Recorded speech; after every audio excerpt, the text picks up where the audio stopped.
Yes, we are going to look at Pharaoh, let my people go. The children of Israel were dealing with no ordinary person. Do we all admit that Pharaoh was extraordinary? And extraordinary is supposed to be a good word, but this is like an oxymoron. Extraordinary in a bad way. And that was what Pharaoh was. They were dealing with a Pharaoh who was not only powerful, but he was influential. He was obstinate, stubborn in heart, and hard-hearted. Nothing and no one but one assuredly higher and more powerful and stronger than him could convince him that he should release the children of Israel.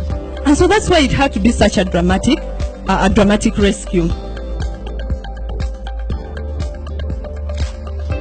Pharaohs in ancient days were really powerful. Every word they said, everything they did was law. And so the children of Israel, facing this Pharaoh who said, don't worship your God, or don't do this, don't do that, could not really worship. And they could not stand up against Pharaoh. And if Pharaoh was against them, they too could not stand up at all. We are told that the first time when Moses approached him with the message, let my people go, his reaction was to actually tell the taskmasters then who were ruling over the children of Israel to increase their labor, to make them work so hard. And he said it's because they were what? They were idle. They didn't have any work to do. But he simply wanted to put them in a situation where they could not have time to think about their God, to serve him, or to even think about anything else. His worry was that maybe one day they will become so strong and join their enemies to fight against them.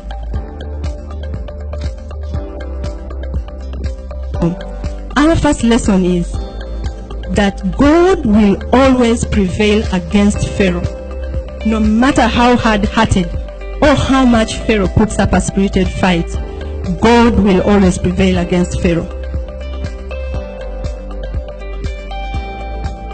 Assuming we have Pharaoh-like tendencies, because we may not be Pharaoh himself, but we may have Pharaoh-like tendencies. The lesson to learn is that if we refuse and obstinately harden our hearts, and we refuse to surrender to God, we shall lead to our own destruction. It's not God who is going to destroy us, but we shall lead to our own destruction. Many will say to me in that day, Lord, Lord, Lord, have we not prophesied in thy name? And in thy name haven't we cast out devils? And in thy name done many wonderful works? And then what will Jesus say? I will profess unto them, I never knew you. Depart from me, you worker of iniquity. I don't think this will be told to false prophets. False prophets won't be there. They won't even have the audacity to face Christ anyway. This will be people like you and me, who we have worked so hard for God, but because of the condition of our hearts, because we are pharaohs, we have what? We have actually become workers of what? Of iniquity. So we need to examine our motives. How can we expect God to bless our families while we are self-drivers, making others work very hard, or while we sneer at them, while we put excessive demands on them? Will God really hear us when we despise his own people? Your servant, your domestic help, your worker in your business, or that lowly person may it be poor today, but they will not always be what? Forgotten. When you read 1 Samuel 2:8, it tells us, he raises the poor out of the dust and lifteth the beggar from the dunghill, to set them among princes and to make them inherit the throne of glory.